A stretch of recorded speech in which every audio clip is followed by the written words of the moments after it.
আসসালামু আলাইকুম everyone, welcome back to my channel সুস্বাদের খোঁজে। আজকে বানাচ্ছি রাইস বল, সবচেয়ে ইজিয়েস্ট রাইস বল এটা। শুধু লাগবে একটা বেগুন আর আম্মুর হাতের আচার। বেগুনটাকে আমি প্রথমে মোটা মোটা করে কেটে নিচ্ছি, এরপর তেরছাভাবে কিছু কাট দিয়ে নিচ্ছি যাতে মশলাটা ভালোভাবে ঢুকে। এই যে এরপর মশলার জন্য আমি নিয়ে নিচ্ছি কিছু রসুনের কোষ আর কিছু শুকনো মরিচ। যতটুকু ঝাল খেতে পারবেন অতটুকুই নেবেন। ব্লেন্ডারে শুকনো মরিচ আর রসুন দেওয়ার পর দিয়ে দিচ্ছি স্বাদ মতো লবণ আর অল্প একটু করে পানি। বেশি পানি দিবেন না, অল্প করেই দিবেন। এবার মশলাটা দিয়ে ভালোভাবে বেগুনটাকে মাসাজ করতে হবে।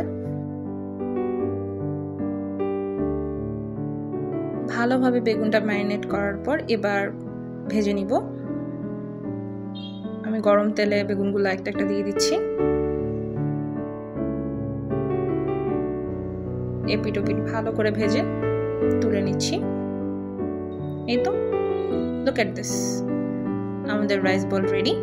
গরম ভাত, বেগুন ভাজা আর আম্মুর হাতের আচার। ও হ্যাঁ, এই আচারটার রেসিপি কিন্তু আমার চ্যানেলে আছে, চাইলে দেখতে পারেন। That's all for today. খুদা হাফেজ।